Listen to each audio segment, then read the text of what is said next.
Começa agora, Café com Política. Uma realização 96 FM e Jornal da Cidade. Seja muito bem-vindo à edição de número 62 do Café com Política, que tem oferecimento de Brambila, acreditando no futuro. Eu sou o economista Reinaldo Café e comigo as participações aqui dos jornalistas Kleber Santos, também consultor. Kleber, bom dia para você. Bom dia, Café, bom dia aos ouvintes que nos honram com a audiência nessa manhã. João Jabur conosco, bom dia. Bom dia, Café, bom dia a toda a nossa audiência. E o jornalista Ricardo Bizarra, bom dia, Bizarra. Bom dia a todos. E o nosso convidado de hoje é o ex-vereador e ex-presidente da Câmara de Bauru, que é atual secretário do Partido Liberal, Sandro Bussola. Prazer em recebê-lo aqui, Bussola, no Café com Política. Bom dia, Café, bom dia a todos os ouvintes que nos acompanham aqui e parabenizando mais uma vez esse espaço democrático de estar aqui debatendo um pouco a cidade e todo o cenário nacional. Bussola estreando aqui conosco, né? A gente vai falar um pouquinho da conjuntura nacional, da política estadual e também um recorte aqui municipal. Bom, o evento mais recente, viu, com repercussão inclusive na grande imprensa, e nós trouxemos também no Cidade 360, foi ontem a tradicional marcha para Jesus, né? Para Jesus. E é uma promoção majoritariamente dos evangélicos, né? Um dia de Corpus Christi, a Igreja Católica comemorou Corpus Christi, mas tem essa marcha.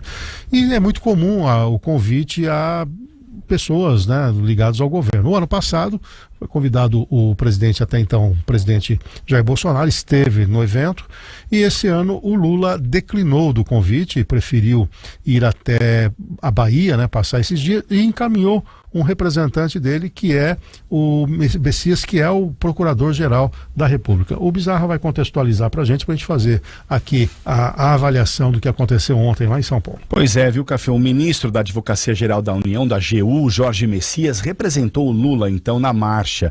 A evangélica Benedita da Silva, deputada do PT, também estava no palco. Messias foi vaiado ao dizer ao público que levava um recado em nome do presidente. Ele começou o discurso falando ao povo de Deus e explicou que vinha em missão de paz.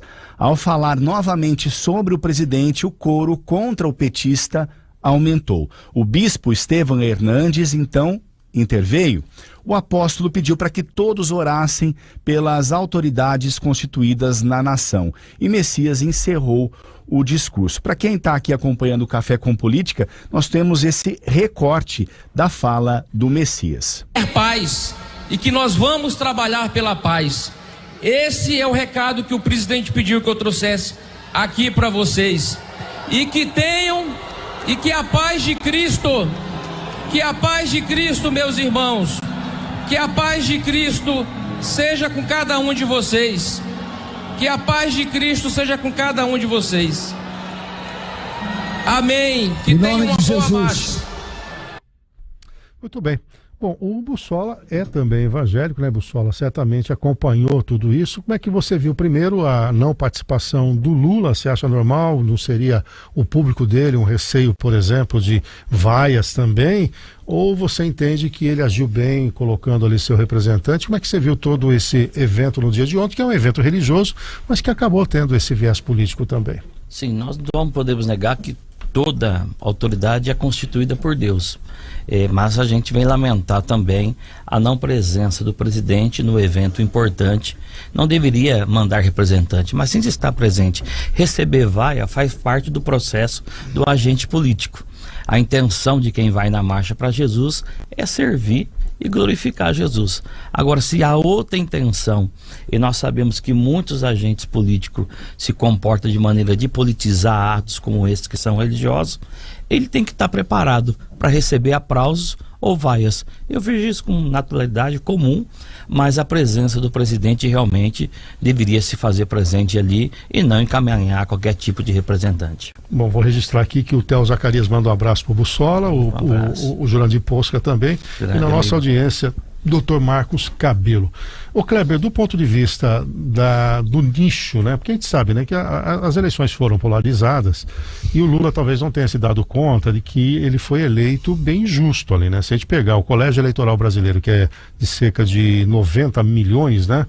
E foram mais ou menos 20 e poucos milhões, tinham direito a voto não compareceram, e ele ganha do Bolsonaro com uma margem muito pequena, quer dizer, ele não governa para a maioria que prefere o PT, que se omitiram e outros que pela margem apertada. Não seria um grande momento dele ter tido um aceno para essa comunidade, mesmo eventualmente tendo as vaias e tudo mais, e não passou também uma imagem, né, de que alguém que criticava que o Bolsonaro pegava lá o jet ski dele e tudo mais, ele vai lá para a Bahia, isola uma área para passar um fim de semana prolongado com a esposa? Sem dúvida foi uma perda de uma grande oportunidade de estar ali diante de um segmento da sociedade hoje que é gigantesca e que é gigantesco e cresce a cada dia, né? Que são os evangélicos. O país, o Brasil, tem se tornado hoje mundialmente uma referência no crescimento dos evangélicos.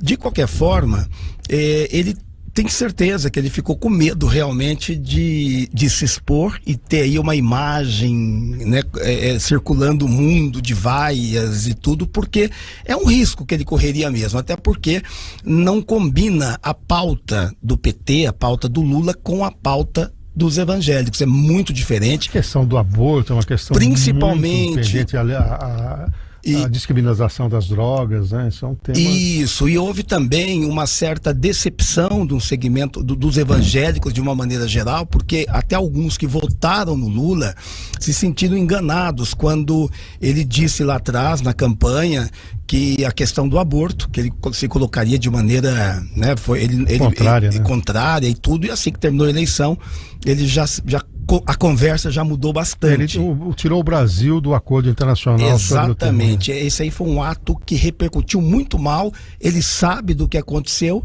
e evidentemente ficou com medo de ser cobrado publicamente. E no mesmo evento, o Jabur, o Tarcísio de Freitas, que é o governador, comparece, tem espaço, tem uma fala bastante contundente, muito assertiva, e aí capitalizou, né? Não tenha dúvida, né? Tarcísio tem afinação, tem proximidade com as ideias da maioria do público evangélico, né? No sentido de ideologias, né? De algumas pautas específicas, como essas que vocês colocaram, e foi, obviamente, apupado lá, né? Apupado no bom sentido, claro. E o Lula, eu acho que o Lula fez o que qualquer político faria, e aí é que tá, né? Que ele podia até, de repente, tentar inovar, o que a gente não tem esperado muito dele, porque ele tem tido um comportamento à moda antiga do Lula, né? Fazendo aquele tipo de política que ainda ele insiste em fazer e que já está fora de contexto, já está desatualizado, enfim. Então ele não iria mesmo, né? Teria sido talvez vaiado, mas vai a pulpo, aplauso, enfim, isso faz parte da carreira do político, faz parte de qualquer evento, enfim, mas seguiu o rito normal que um político qualquer seguiria, seja de esquerda, de direita, não foi lá no terreno do adversário, né? Eu acho que normal. O bispo apóstolo, né, Sandro Hernandes, que era um dos líderes lá, até disse, se o presidente tivesse vindo, teria tido umas vaias leves, mas eu mesmo controlaria e sim, ficaria tudo bem, mas enfim. Não pegou bem. Agora, o Bussola, se a gente olhar um vídeo postado pelo Bolsonaro durante a sua visita agora para o litoral norte, né, elogiando o Tarcísio, posto que há, agora no dia 22, já marcada uma primeira apreciação de um possível inegibilidade para o Bolsonaro.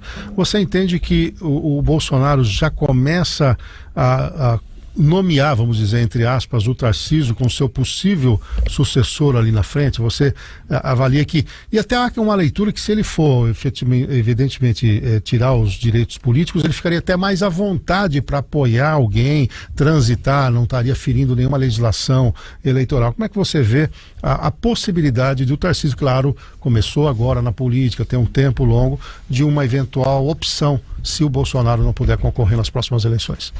São dois momentos. Primeiro, o Tarcísio hoje faz uma política diferente do governo federal. Ele não se pautou simplesmente com um governo técnico. Há um governo político e hoje o governo do Tarcísio sabe fazer relação política com todos os poderes, coisa que o governo Lula, o governo do PT não faz. Não existe um diálogo, não existe uma aproximação. Nós sabemos que realmente o ex-presidente Bolsonaro corre risco em relação de um impeachment, de uma cassação e dos seus direitos políticos, mas eu acredito que ainda é muito cedo, tem muita coisa para acontecer, tem muita CPI. Quando você cria muita CPMI lá dentro, é para negociar muita coisa também. E nós sabemos que hoje dentro do Supremo, cada um tem os seus interesses conforme a sua indicação como presidente. Nós sabemos que infelizmente a indicação para o Supremo, ela não se dá tangendo simplesmente o crivo do direito do conhecimento, mas muito mais voltado pelo padrinho que indica. Então tem muita coisa para acontecer dentro do Tribunal Regional Eleitoral, dentro do TSE, então são assuntos aí que vão aprofundar. Agora, o que realmente você coloca, Café, é importante, hoje a liderança constituída que cresce no Estado e no Brasil é do Tarcísio. Você vê da mesma maneira, Kleber, porque essa leitura é uma leitura, vamos dizer assim, prática, né? Olha, se eu ficar inelegível, tem que nomear alguém, né? O Ricardo Salles já chega para lá dele na Prefeitura de São Paulo, dizendo, ó, você não é nossa preferência, vai apoiar o Ricardo Nunes, né? E até com isso o Salles não tem um crescimento aqui em São Paulo, né? Porque se ele faz um bom governo na Prefeitura, pelo menos por 2 anos, ele se cacifa também para governador, ele começa a criar um mal-estar, né? Há também uma perspectiva do Tarcísio sair do Republicanos. Tem alguma informação de que ele iria para o PL, ou Bussola, o Tarcísio? Há alguma negociação nessa linha? Há alguma conversa, estão se conversando. Saiu essa notícia essa semana, né? Que ele abriria a mão do Republicanos. Nós tivemos recentemente em reunião aqui na cidade com o nosso deputado da cidade de Bauru, Capitão Augusto, que trouxe algumas informações, como a deputada estadual Dani também, porque hoje o PL é o maior partido do Brasil, com o maior tempo de televisão e com o maior fundo partidário.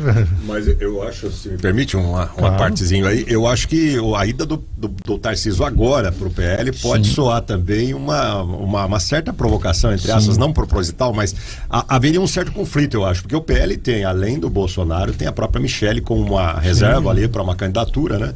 E o Tarcísio junto ali, eu acho pouco provável nesse momento. Eu acho que esse movimento, né, se a gente parar para pensar, é importante esclarecer que o governador pode trocar de partido a qualquer momento, porque o cargo é dele, não é do partido, diferentemente do legislativo, né? Ele pode fazer esse movimento no último ano, né? Inclusive, eu acho que até o próprio nome dele, para se cacifar mesmo, ele tem que mostrar mais serviço, né? Que nós estamos olhando o início. Então, em política é tudo muito dinâmico, né? Daqui a pouquinho ele pode levar uma invertida e tudo mais aí. Agora, de qualquer maneira, né, Kleber, é uma possibilidade essa, né? Do Bolsonaro ficar mais solto, não tendo que concorrer, portanto, fugiria um pouco da lei eleitoral, bancado pelo PL, pode ser um grande como é que se fala? Ele pode ser um cabo eleitoral. Cabo eleitoral de primeiro nível. Isso, primeiro nível. Você vê isso também? Vejo sim. Eu acho que a possibilidade do Bolsonaro se tornar inelegível é muito grande. É muito grande, até pelas declarações dos ministros, e é muito provável que ele não possa se candidatar nem a vereador, né? Ele ficaria 8 anos. 8 anos aí, e aí já termina com uma idade, praticamente a idade do Lula hoje, então ninguém sabe se ele teria esse pique ainda. E se vai manter também o protagonismo. Né? Que é muito tempo fora, né? Mas de qualquer forma, o Bolsonaro, o PL já tinha programado, e o Sandro sabe muito bem disso, do Bolsonaro passar pelas principais cidades do país, sendo muito forte, dando um apoio grande para os candidatos em nível municipal. Então, ele já é essa figura. Onde ele vai, a gente viu aí essa semana novamente, ele continua tendo realmente... Tem, claro, é um país dividido, mas ele tem ainda muito, muito apoio popular. É um líder popular mesmo, né? Como o Lula também é um líder popular, de qualquer forma. É que o comportamento da onde vai, né? Mesmo sendo nichos, né? Quando a gente fala, vai falar para sua plateia, mesmo no nicho, vamos pegar o caso da Bahia, claro que onde o Lula foi agora na feira de agricultura lá, a Farm lá, ela foi um único local que deu Bolsonaro, né? A maioria, mas estava na Bahia, né?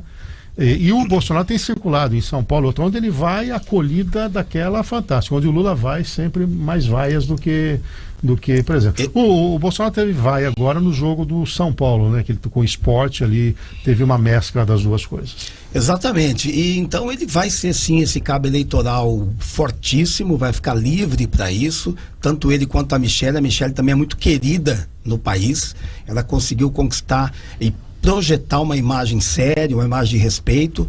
Agora, a gente falou também aqui do Tarcísio. O Tarcísio, ele é um nome muito forte, muito importante, que está se consolidando pela forma que ele está conduzindo, técnica, e ao mesmo tempo tem um jogo político um pouco maior, né? E a sociedade brasileira, que é em sua maioria conservadora, ela vê no Tarcísio um equilíbrio, porque ele tem, além de, claro, sendo um conservador, mas não é aquela coisa radical de direita. Ele trafega muito bem nesse meio todo. Então, eu vejo ele como candidato, depois do Bolsonaro, ele é o mais forte, sem dúvida alguma. E aí tem o Zema, né, concorrendo por lá, e tem o Kassab, né, que é um grande articulador, está próximo do Tarcísio. O Kassab já disse que seria melhor o Tarcísio ficar 8 anos aqui, então vai depender da costura que o Kassab também fizer com o governo federal, porque a gente já trouxe aqui, o Kassab, ele consegue ser governo em São Paulo ligado à direita e governo na União, no federal, ligado à esquerda. É impressionante. É um Golbery de Couto e Silva. Ele troca de roupa e muda, né? É verdade. Agora, ele também, pelo que a gente sabe, tem um desejo no coração de ser governador de São Paulo. Aí, de repente, troca espaço. Bom, eu quero agradecer aqui o Jefferson Quirino, está fazendo um alerta, uma informação de trânsito. Tem uma SAMU parada próximo ao retorno das Nações Unidas com a Jorge Zaiden. Então, ali, passando o Confiança Flex ali. Então, fique atenção quem vai circular por lá, e mandando um abraço aqui pro Edio ali, que é o grande comandante do CDL. Eles pensam que o Odair, que é o presidente, manda, mas quem manda é o Edio lá, entendeu? Bom, novidades à vista. Será que teremos a TV PT? E aí, Bizarra? Pois é, viu, Café? A Executiva Nacional do Novo, inclusive, vai ingressar com uma ação no Supremo Tribunal Federal para impedir que o PT tenha um canal de TV. O PT, inclusive, já apresentou um pedido ao Ministério das Comunicações para obter a concessão de canais de TV e rádio. A deputada e presidente do partido, a Gleice Hoffmann, e também o secretário nacional de comunicação do PT, o deputado Gilmar Tato, assinaram esse pedido. A outorga deve ser concedida pelo presidente Lula. E na justificativa do pedido, Tato destacou a grandiosidade do PT e chamou a agremiação de o maior partido político da esquerda da América Latina. Você que é da área de comunicação, nasceu no mundo da TV e em tempos de YouTube, né, em que você pode ali até monetizar o seu canal, né? Quando tem um partido pedindo isso, além de tudo, abrir um precedente, porque aí todos os partidos poderiam ter esses direitos. Tem aí, são 39 concessões abertas, né, o Bizarro? 49, parece. 49, né? 49 canais vagos no país. Aí isso. Uns 30 partidos aí vão ficar cada um com o seu canal. Como é que você vê, Kleber? Então, né, uma primeira legenda, seria a primeira legenda dona de uma rede de televisão aberta, né? Então, no mesmo padrão, para o ouvinte entender, no mesmo padrão de uma Rede Globo, Record, Bandeirantes, SBT. Então, essa é a vontade do PT. E a justificativa é que precisa fazer um pouco mais de educação política, isso seria também um papel de partido.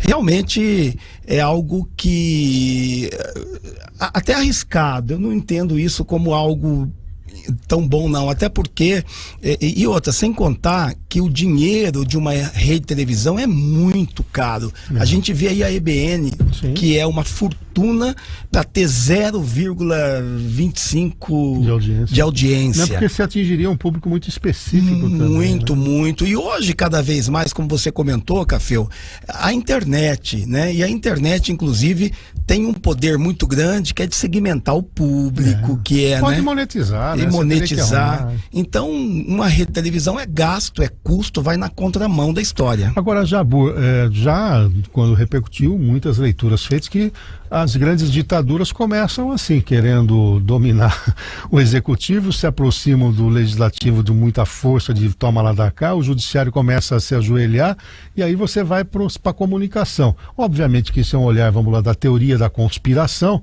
mas não deixa de ser um alerta aí para um partido do tamanho do PT querer ter algo para concorrer, inclusive, com as próprias concessões já existentes hoje. A comunicação é fundamental num projeto mais totalitário de poder, não é? Agora, eu acho assim que, primeiro, vai sobrar para nós, pagadores de impostos, de alguma forma, né? Porque vai sair do fundo partidário. Do fundo partidário. E outra coisa, uma concessão de TV, se há tantos canais assim disponíveis ainda na TV aberta, que se conceda para quem não tem espaço, para quem não tem voz, para setores importantes da sociedade. Os políticos têm voz diariamente, 24 horas, estão tendo aqui nesse momento, inclusive, né? Podem, Câmara, TV, tem Senado, a internet, então, e já tem também as TVs públicas, né? Que aliás é um tema que um dia precisa ser bem discutido, melhor discutido, Canal né? Brasil, o custo-benefício disso, da TV pública, que é um gasto excessivo perante outras necessidades. Mas eu acho que é absolutamente desnecessário isso, né? E o político sempre puxando a brasa pra sardinha dele, né? Já puxa em tantas outras coisas. Pô, a TV, se tem canal, deixa para setores importantes da sociedade que possam fazer melhor uso disso, né? E que não tem espaço. Exatamente. É querer mais poder sobre a comunicação brasileira. Do que já tem, né? Do que já tem, né? Porque você pode, com os patrocínios também, a gente sabe, né? Exatamente. Temos profissionais e profissionais. Bom, o Bussola presidiu a Câmara de Bauru, tem lá uma TV, tem uma rádio. Como é que você vê esse pleito aí do PT, ô Bussola? Essa moda pega, nós vamos ter mais de 13, 14 rádio e TV funcionando por aí de partido. Acho que inadmissível, acho que o papel hoje da comunicação é justamente informar a população e não ficar na mão de poder de partido político. Eu fui um idealizador tanto da criação da TV e da rádio, e como bem colocado pelo João, tem um gasto realmente excessivo que precisa ser discutido, mas o investimento em comunicação nunca é demais, mas não que isto fique na mão de agente político, de partido político, para fazer promoção partidária, pessoal e manutenção de governo. Isso nós não podemos permitir. Nós temos tantos problemas na educação, na saúde, para ficar preocupado com temas políticos pessoais, e essa notícia aí parece até mentirosa. Não dá para acreditar num negócio desse, que a gente, pleno 2023, venha discutir uma TV partidária de partido político. É inadmissível.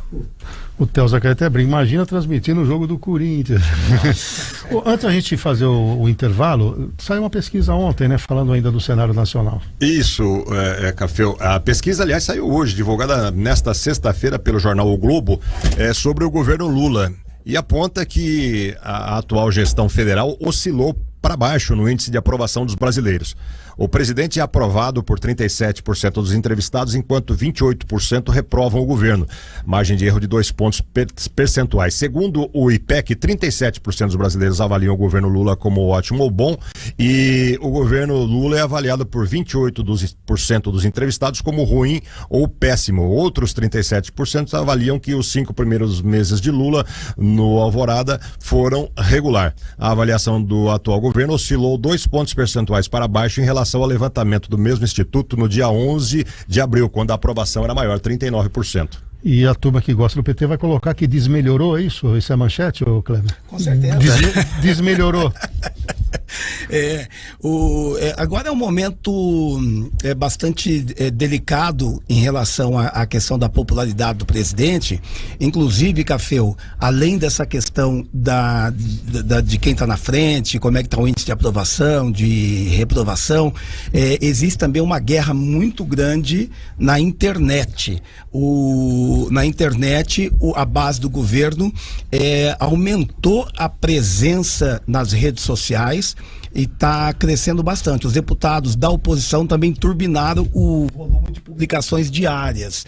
Então, o que a gente tem visto nesse momento é que a ocupação das redes sociais está sendo bastante disputada, tanto pelo PT quanto pela oposição, mas o que a gente viu nessa semana foi um avanço até grande do PT, da base do governo, ocupando espaço na internet. Bom, durante a semana também, nós tivemos aí a confirmação, né, da cassação da eleição, né, do deputado federal, o Dallagnol.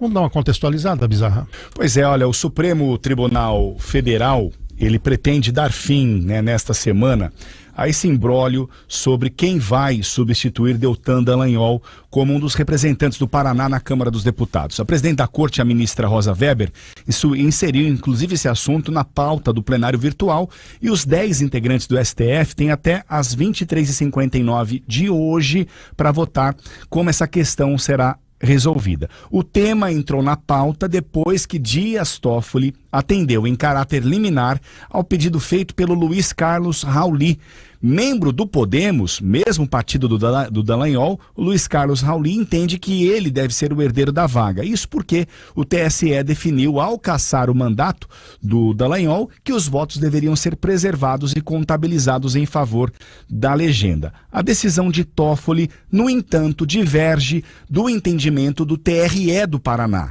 Mesmo com o parecer do TSE, o órgão estadual da Justiça Eleitoral entendeu que, com a cassação de Dallagnol, o Itaim Paim, do Partido Liberal, deveria ser o diplomado deputado federal eleito. De acordo com o TRE do Paraná, Rauli não alcançou o quociente eleitoral mínimo. E aí, Bussola, é um problema seríssimo, né? Porque se esse entendimento concederia a ele, mesmo não tendo consciente, a vaga, isso pode ter uma repercussão, inclusive, em câmaras de vereadores, porque o entendimento até então é que quem não tem o mínimo não estaria apto, né? Como é que você vê isso aí, qual é a tua leitura aí? Com certeza, e o Kleber acompanha muito essa questão de número de quociente, se chega ou se não chega.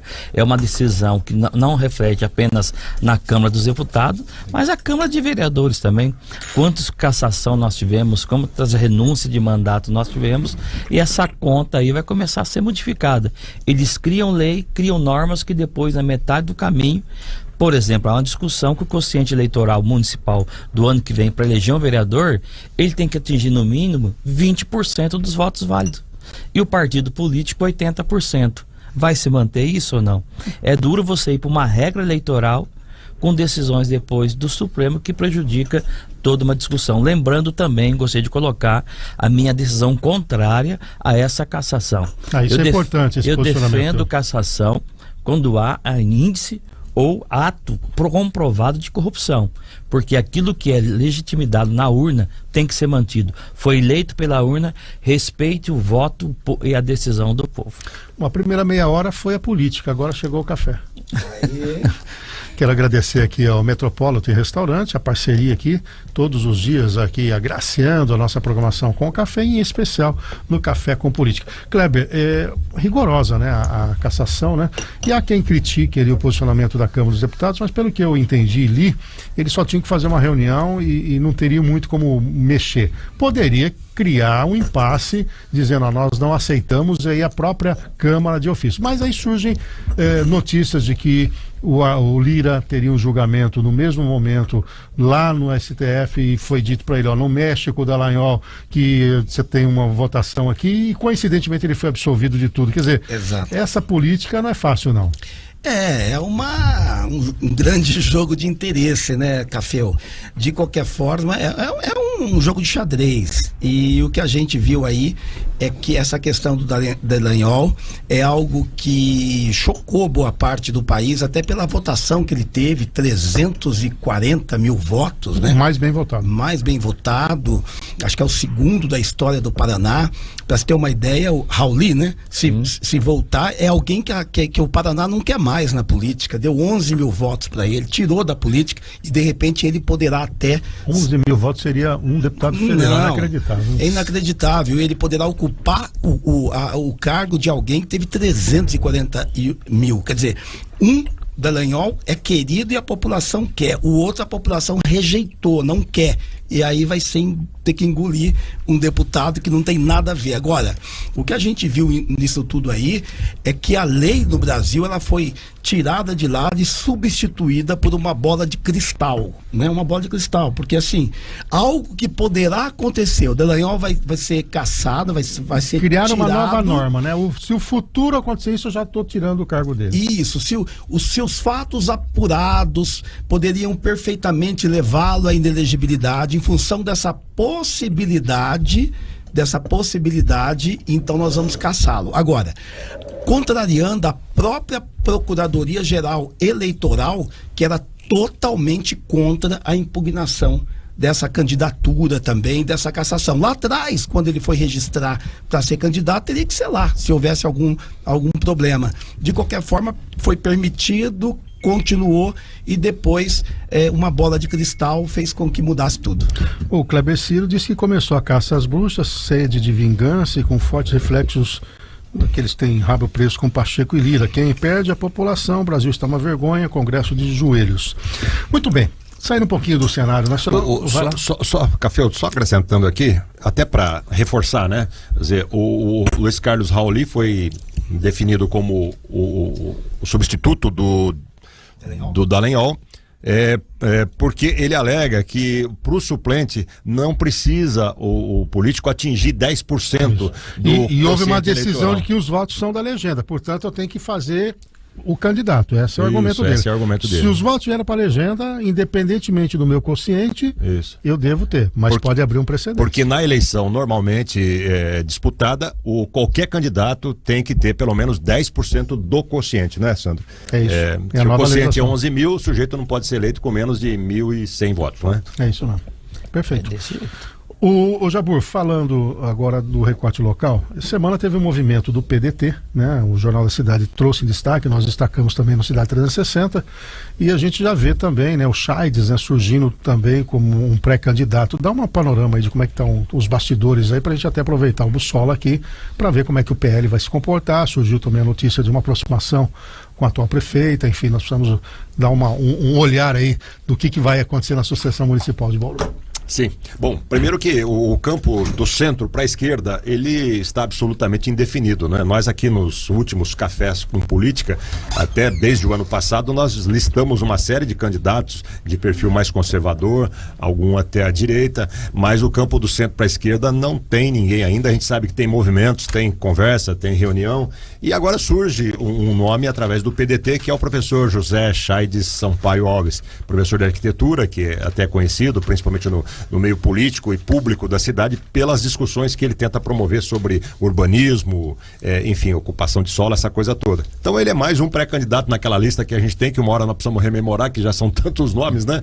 E a tentativa de outros setores de encontrar nomes que tenham um peso, que tenham densidade eleitoral para disputar a eleição com a prefeita Suelen Rosim, que certamente vai concorrer à sua reeleição, né? Seria a Suelen, né? O doutor Raul, né? O Marcos Bilancieri teria dito aqui. Aí a situação do Carlos Braga ficou mais complicada, porque ele sai do PP, né, por conta até da chegada do núcleo familiar da prefeita. Nós temos aí agora o Chaides, né, sendo anunciado. Na época falava-se do Iso Filho também, né?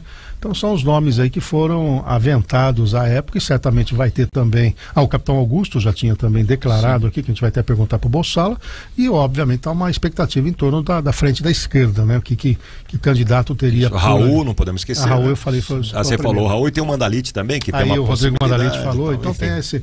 E aí seria o Manelo Zila, e aí o Manelo Zila parece que há uma aproximação do MDB com a atual prefeita, no sentido de colocar o Lozila como opção de vice dela. Exato. Isso ficou mais ou menos evidente na votação agora em relação à SEI, né?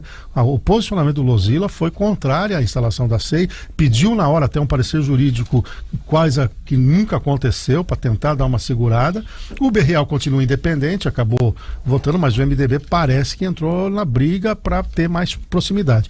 E aí, Bussola, como é que está o PL nesse contexto? O Capitão Augusto, aqui nesse microfone, disse que quer fazer prefeitos na maioria das cidades, ou ter candidatos nas principais cidades.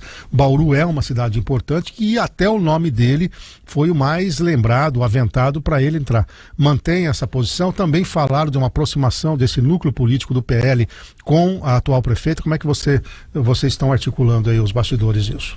Café, primeiramente, se me permite, quero fazer um agradecimento ao deputado Capitão Augusto, a Dani Augusto, ao Coronel Ayrton também, ao Tenente Sandro, ao Kleber Ciro, ao doutor também Sandrin, toda a equipe ali que me acolheu muito bem ali dentro. Você estava no PSDB, né? Eu estava no PSD. PSDB e fui ali. pro PL agora. Então o Ayrton nos atendeu muito bem ali, nos acolheu muito bem, e estamos sentindo bem, se sentindo em casa ali e fazendo todo esse trabalho. É indiscutível, o capitão Augusto teve 16 mil votos na cidade de Bauru. Não pode se descartar isso. Algo, Kleber, que a prefeita, quando foi candidata a deputada estadual, teve a mesma margem de votação.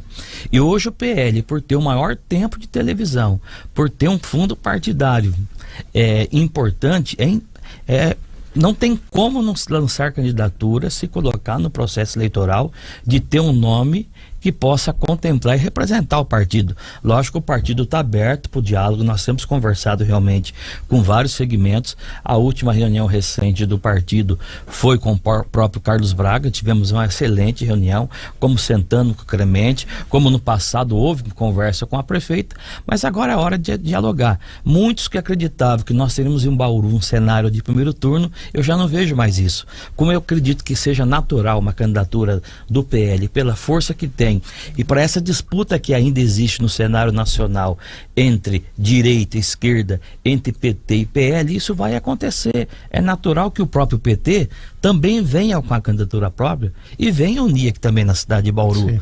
Então eu acho que vai ser uma disputa importante. Eu sempre defendi um segundo turno porque você amplia mais o debate, amplia mais a discussão, e agora vão surgir vários nomes e vários nomes que vão sair também. Mas hoje o PL de Bauru se mantém com a candidatura do capitão Augusto por tudo que representa. Lembrando que o capitão Augusto, ele é o deputado do PL, não de agora, dessa onda positiva. É alguém que construiu o PL lá atrás, quando estava na dificuldade, quando não tinha representatividade, quando não tinha o número de tantos deputados que tem hoje. Agora, abriria mão de ser cabeça de chave, vamos dizer assim, para uma composição ou não? Eu acredito que não. Neste momento, a decisão da própria executiva do partido, a decisão também do próprio deputado capitão, é que nós vamos de cabeça própria, candidatura própria para disputa, até mesmo por tanto que representa. Nós sabemos que o Bolsonaro teve quase 80% dos votos da cidade de Bauru.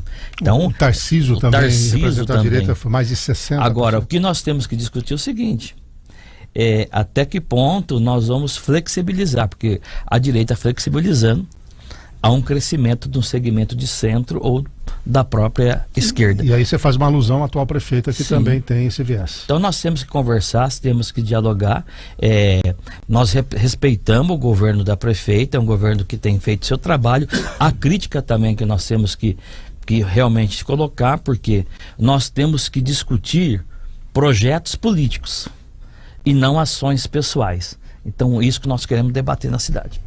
Agora, Sandro, eu tenho uma informação que nós recebemos lá na coluna Entre Linhas dessa semana e que nem foi publicada ainda, vou dar em primeira mão aqui. Vamos lá. Uma informação de fonte muito boa, muito confiável, de que a prefeita teria tentado, antes de conseguir o PSD, teria tentado a presidência do PL, trazer o PL para ela, e isso teria gerado um mal-estar muito grande com o capitão Augusto, porque é uma situação assim bem mal parada aqui na cidade, né? Eles têm uma mesma linha ideológica, eles têm afinidades, governo do estado, governo federal, tudo indicava que talvez fosse interessante para os dois lados uma composição, né?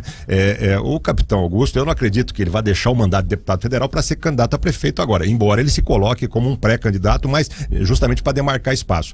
Mas teria ocorrido esse mal-estar, entre outros, talvez, o fato da prefeita nunca ter acionado o capitão mesmo na legislatura passada, não ter acionado muito o capitão lá em Brasília, para as questões municipais, enfim. Mas o quente seria essa tentativa dela de ter levado o PL. E você falou muito bem agora há pouco, o capitão é quase que fundador do PL, foi fundador do PL, quer dizer, tem uma história lá dentro. Vice-presidente nacional. E aí ela encontrou barreira nisso e foi pro PSD e conseguiu o PSD lá com o Gilberto Kassab. Você tem essa informação? Dá para confirmar isso ou não chegou até você essa informação? Olha, eu tenho essa informação, mas não oficial, é de bastidores também, que houve esse diálogo, houve essa conversa lá atrás, mas nós temos que lembrar que o capitão Augusto, ele é vice-presidente nacional do PL. E tem uma coisa, Kleber, eu te admiro porque acompanho o seu trabalho, do João e do próprio Café, aqui. Lembra quando a gente ia para a escola e tinha aquele livrinho chamado Caminho Suave? Os primeiros passos. E a gente aprende que o primeiro passo vai procurar o diretório municipal, senta com o presidente municipal, se tem deputado, representante na cidade de Bauru, conversa aqui. Para que chegar lá em cima?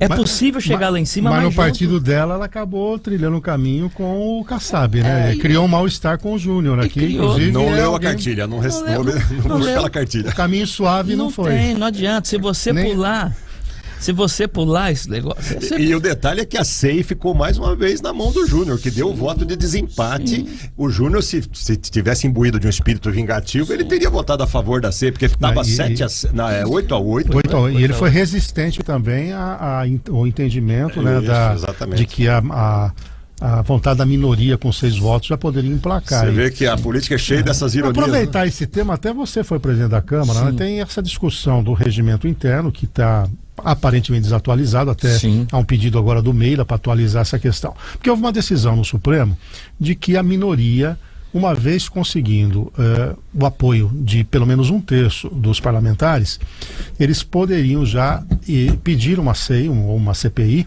e já ser implementada sem votação no plenário. O regimento interno da Câmara diz que não, tem que ser pela maioria e no plenário. O Júnior Rodrigues, que você conhece muito bem, foi teu assessor, insistiu em cumprir o regimento. Já os opositores entenderam que não, e inclusive está judicializado.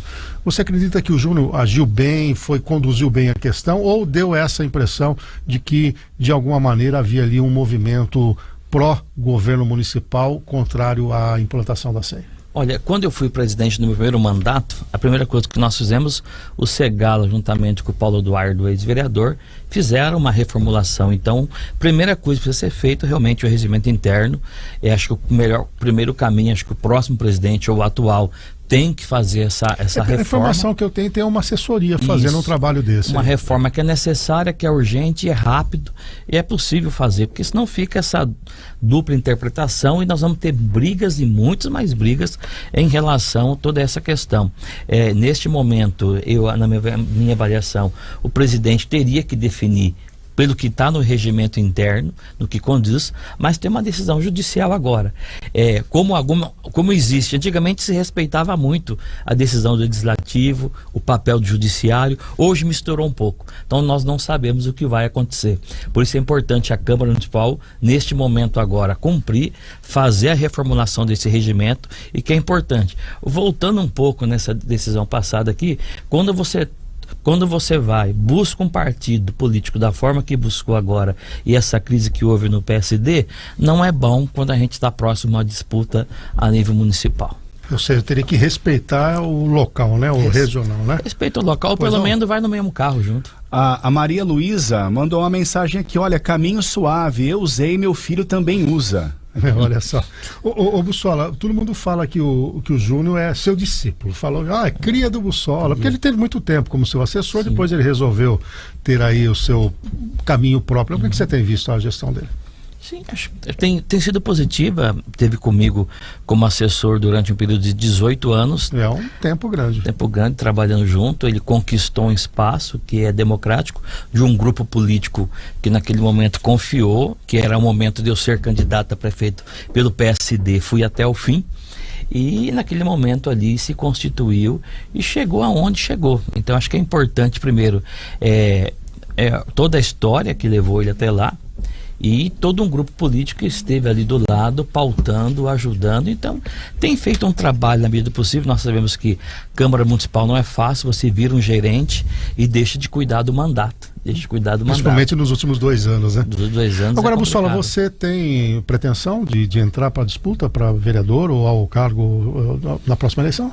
Eu tô com a minha esposa aqui, ela é muito mais ativa e assim, você tem que ser candidato. Ela entende que sim. A minha filha de 11 anos também tem que ser candidato. Então quem manda em casa é a minha esposa e a minha filha. E como um bom obediente, você vai ser candidato, então. Eu sou candidato, tá vendo, Jabor? Se a Fabiana falar, entendeu? Lá em casa a Maria Tereza fala, não entra. Não, na maioria, né? A maioria das famílias orienta o contrário, né? Mas bacana isso, a família unida pelo objetivo, isso, né? E como nós temos um cientista político aqui, o voto mais difícil é da família. Então isso eu já consegui. Pra gente finalizar. Se você conseguir o voto do cunhado, a eleição está garantida. Tá tudo resolvido. Luiz Cláudio, conta com o teu... Bom, não posso fazer política. Lembrando aqui que é agora. para a próxima eleição. São 4 candidaturas a mais, né? Vai ter muita gente pedindo também vaga, porque a remuneração dobrou, então vai ser um pleito mais pesado, né, Bussola? Bussola, obrigado pela sua presença aqui no Café com Política. Bom dia para você. Bom dia, minha gratidão aqui mais uma vez por estar aqui e agradecer realmente, dizer que nós vamos ter muito debate. Eu acho que esse cenário, esse importante meio de comunicação que é o Jornal da Cidade, o 96, será muito importante, muito debate com certeza será realizado e tenho certeza que o PL vem preparado, vem forte, vem com nome para fazer a disputa. Perfeito. Jabur, você já trouxe aqui um fato da Entre as Linhas e demais matérias lá do JC, tudo a todo vapor, finalizando hoje um caderno completo para esse fim de semana todo. Isso, não emendamos não tem ponto facultativo lá. E vamos em frente para ter amanhã o pão quentinho na mesa de todos os leitores do nosso jornal. Um bom dia a todos e uma boa sexta. Kleber, palestras à vista? Opa, daqui a pouco, semana que vem vai voltar. Um grande abraço a todos, um ótimo final de semana. Qual o canal do Kleber? Kleber Marketing Político no YouTube, te espero lá. Perfeito. Bom, quero agradecer aí a todos vocês que acompanharam o Café com Política. A gente volta na próxima sexta-feira. E a você uma excelente final de semana, claro. A gente volta a se falar na segunda-feira.